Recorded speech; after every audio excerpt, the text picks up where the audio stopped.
Last year, I was in my, what was it, digital writing class. We had to maintain blogs. One week, I decided that I was going to recount my times as an MMA fighter. And one blog post turned into two turned into four. And, with overwhelming popularity, people took to it.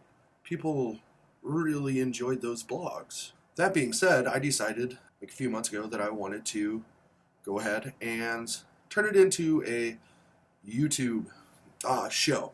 So, that being said, this is kind of the prequel, if you will, to my times as an MMA fighter.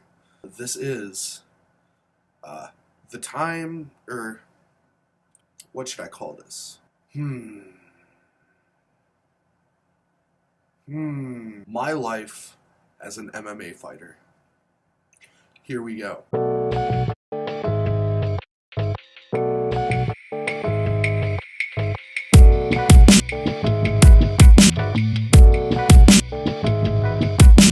Now, these are prequel stories. How are we going to do a prequel story of you being an MMA fighter?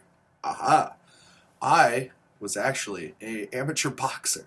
So, the story begins. I was a stoner. Smoked a lot of weed my junior year. And about the time school started for my senior year, I decided that I didn't want to smoke weed anymore. Not so much not anymore. I wanted to find something constructive to do with myself. So, at school one day, saw the school announcements that the Lower Sioux Indian Reservation was starting a boxing club. Alright, let's give it a try.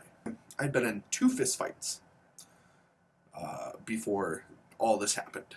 One fist fight ended up in 5th grade in the boys' bathroom. We won't say how that went. Yeah.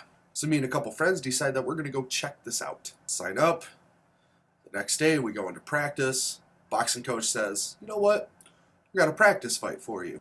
I'm like, okay. With 4 days experience, we make our way up to St. Cloud, Minnesota. Now, this is how unprepared my coach was for me fighting. Didn't have any boxing trunks. And we didn't have any shoes, because in boxing you need to wear shoes. So, on the way to St. Cloud, we stop in Wilmer, Minnesota at a sports store and get myself a pair of boxing shoes. Yeah! We get to St. Cloud, Minnesota. First of all, we couldn't find the place. I think it was at a YMCA. I'm not for sure. This has been almost 12 years ago. So, we get up to St. Cloud, Minnesota.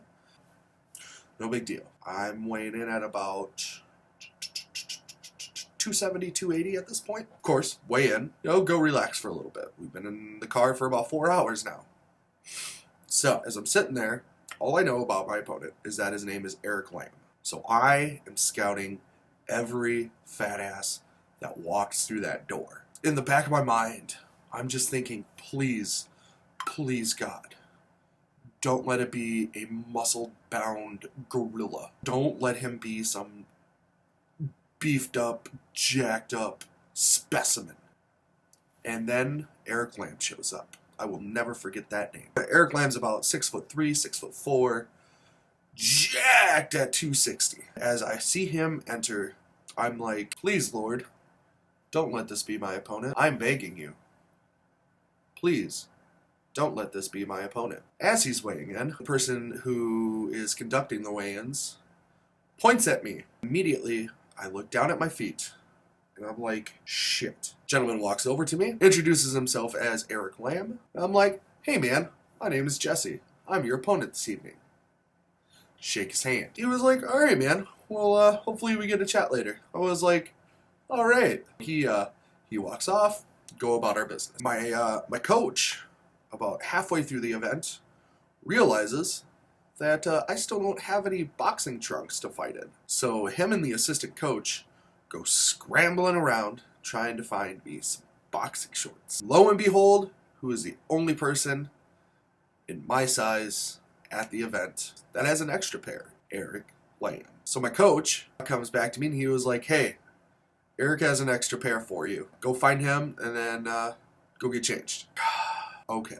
So go find Eric. I'm like, hey man, I heard you have some shorts for me. He was like, yeah, let's go change and we can chat it up. So we go to the locker room. If you've ever been in like a locker room at a YMCA, it's like, you know, you have rows, so you can't see each other. Now, Eric's on one side of lockers. I'm on the other side of lockers. We start chatting it up. Oh, hello. I'm actually in the middle of a story. Oh. It's Tim and friends, everybody. We totally interrupted your story. I am actually in the middle of telling my first boxing story. So have a seat, everyone. Start chatting it up as we're changing. He's like, so, how long you been fighting, man?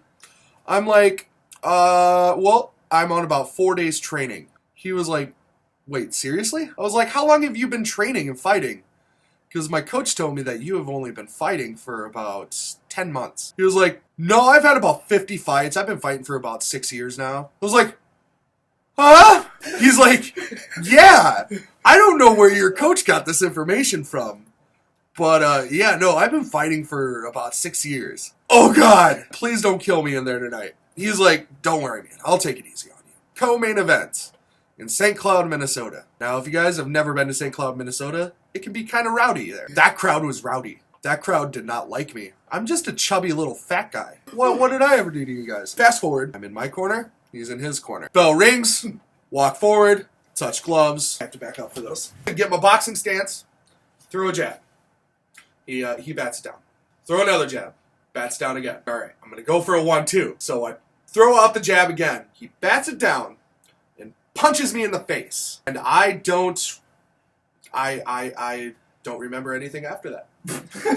One coach told me it was just a single punch. A couple of my teammates told me it was 3 punches.